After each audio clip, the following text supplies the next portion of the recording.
नेता प्रतिपक्ष का पहिले नेता प्रतिपक्ष का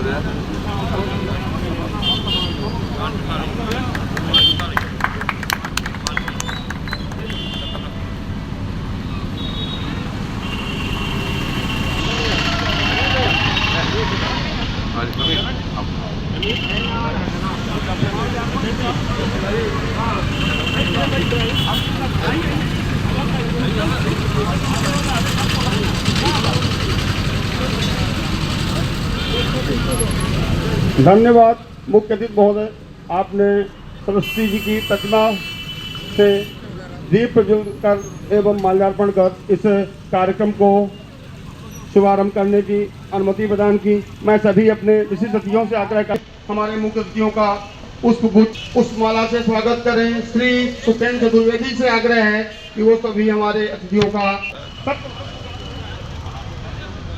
माल्यार्पण की अगली कड़ी के बाद अब आदरणीय मैं हमारे दीनानाथ चाचा जी, संजय भैया, कल्पना बुआ, वीरेंद्र चाचा, चारी जी, वीरेंद्र चाचा, शुक्ला जी, शेखर भैया और अंबुज भाई, सतीश चाचा और यहाँ पर आ रहे सभी लोगों को मैं सादर प्रणाम करता हूँ। इस यात्रा का जो मुख्य उद्देश्य ये है कि जिन लोगों को लाभ मिल रहा है वो तो ठीक ही है, पर समाज का एक वर्ग ऐसा भी है जो शायद किन्हीं कारणों से लाभ से वंचित है।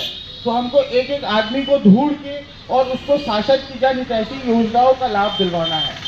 और इन्हीं बातों के साथ मैं विराम लेता हूँ। धन्यवाद। जिनके कहीं से छूट गए हैं उनका भी आवेदन प्राप्त किया जाता है, उनकी समस्याओं का निराकरण किया जाता है और साथ में रीवा जो है हमारा मध्य प्रदेश शासन जो है अपने उनकी विकास के साथ बढ़ रहा है। अब मैं इस उद्बोधन की अगली कड़ी में श्री राजकुमार मिश्रा जी, जिनको हम चारी जी के नाम से जानते हैं, मैं चाहूँगा कि वो अपने दो शब्द इस विकास यात्रा के संबंध में हम लोगों के समक्ष रखें।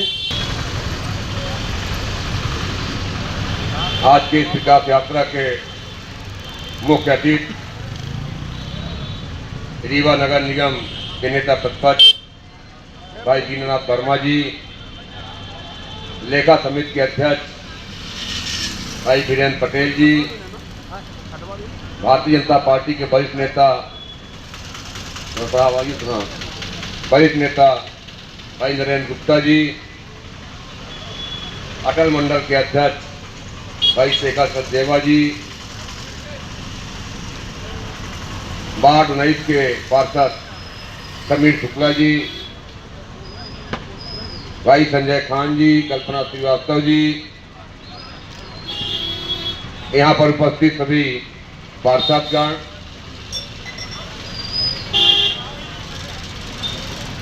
चल रहा है विकास यात्रा का पखवाड़ा चला रहे हैं मुख्यमंत्री जी। ये विकास यात्रा का पखवाड़ा इसलिए चला रहे हैं, ये बताने की जरूरत नहीं है कि रीवा में विकास कितना हुआ है। रीवा के नेता, लाडले नेता राजेंद्र शुक्ला ने रीवा को किस तरह से विकसित किया है, ये बताने की आवश्यकता नहीं पड़ती है। आज ये रीवा के बच्चों के जवान पे है, और रीवा ही नहीं, सीधी, सतना, शहडोल, उमरिया, अनूपपुर, सिंगरौली, पूरे पिंड में रीवा के विकास की चर्चा है। ये विकास यात्रा इसलिए चलाई जा रही है कि अभी जिन पहलों तक ये योजनाएं नहीं पहुंची हैं, वहां तक इन योजनाओं को पहुंचाना है, नीचे धरातल तक ले जाना है।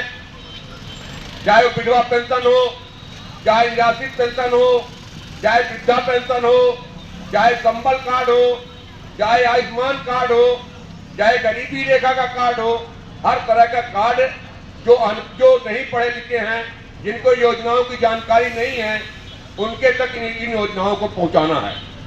शिवराज सिंह की योजनाओं का लाभ पहुंचाना है, इसलिए विकास यात्राएं चलाई जा रही है। 5 तारीख से लगातार वार्ड में नगर निगम के अधिकारी, कर्मचारी, मुहारिल के लोग हैं, हमारे पार्षद नहीं हुआ, ऐसे लोग भी बोल रहे हैं कि विकास नहीं हुआ, जिनके जमाने में न चलने के लिए सड़क थी। उपस्थित हमारे वरिष्ठ नेता दीनानाथ वर्मा जी, श्री करता हूँ। साथियों, ये विकास यात्रा को समझने के पहले ये समझना चाहिए कि पहले क्या था और अब क्या हो रहा है, क्या क्या विकास हो रहा है। सबसे पहले तो भारतीय जनता पार्टी ने 2003 में शासन सत्ता संभाली। इसके पहले 55 साल तक दूसरी पार्टियों का शासन था। व्यक्ति की मूलभूत समस्याएं होती हैं जो उसको चाहिए, सड़क, बिजली और पानी, चिकित्सा व्यवस्था, सुरक्षा व्यवस्था। जो लड़के 20 साल के अंदर है वो तो भारतीय जनता पार्टी के शासनकाल में ही जन्म लिए हैं। जो 20 साल से ऊपर है वो मेरी बात को अधिक अच्छी तरीके से समझ पाएंगे, और जो 20 साल के अंदर है उनका जानना भी जरूरी है पहले क्या नहीं था और अब क्या है। दोस्तों, सड़क, बिजली, पानी जो कि मूल समस्याएं हैं। 19 साल पहले रीवा में सड़कों की हालत आज सबसे छुपी नहीं है। न रीवा में सड़कें थी, न पुल थे, न पुलिया थी। हालत जैसे कि वेंकट रोड जो कि हृदय रेखा जहाँ पर खड़े हैं, ये भी टूटी फूटी थी। सड़कों की हालत बहुत जर्जर थी। मैं एक घटना आपको सुनाता हूँ संदर्भ में। 1998 में उमा भारती जी को आना था, मैं उनका अनाउंसमेंट कर रहा था। अनाउंसमेंट करते हुए जब मैं जज साहब के पास से निकला तो एक लड़का रोते हुए खड़ा था। उसने मेरी गाड़ी को रोका। उसने कहा, मेरे पिताजी को दिल का दौरा पड़ा है, उनको कृपया अस्पताल तक आप पहुंचा दीजिए। हमने कहा चलो ठीक है भाई। उसके पिताजी ये ट्रैफिक दफ्तर में ट्रैफिक इंचार्ज थे, मिश्रा जी। उनको मैं वहाँ से गाड़ी में लिटाया। लिटाने के बाद मैं इसी रोड से जब आगे गया तो कोठी कंपाउंड के पास जाम लगा हुआ था, जाने का कोई रास्ता ही नहीं था। मैंने कोठी कंपाउंड के अंदर से गाड़ी मुड़वाई। कला मंदिर की तरफ से जब मैं निकला वहाँ भी जाम लगा हुआ था। भी हो जाए तो आदमी अस्पताल तक नहीं पहुँच सकता था। 2003 में जब भारतीय जनता पार्टी की सरकार आई, सड़कें बनी, गलियां बनी। जो छोटी पुलिया कहलाती थी आज वो छोटी पुल बन गया। चिड़िया पुल की हालत आपने देखी थी। वहाँ नवरोजी तर्ज पर रीवा विकास कर रहा है। हालत यह है कि कोई गली, कोई चौराहा टूटा ही नहीं है।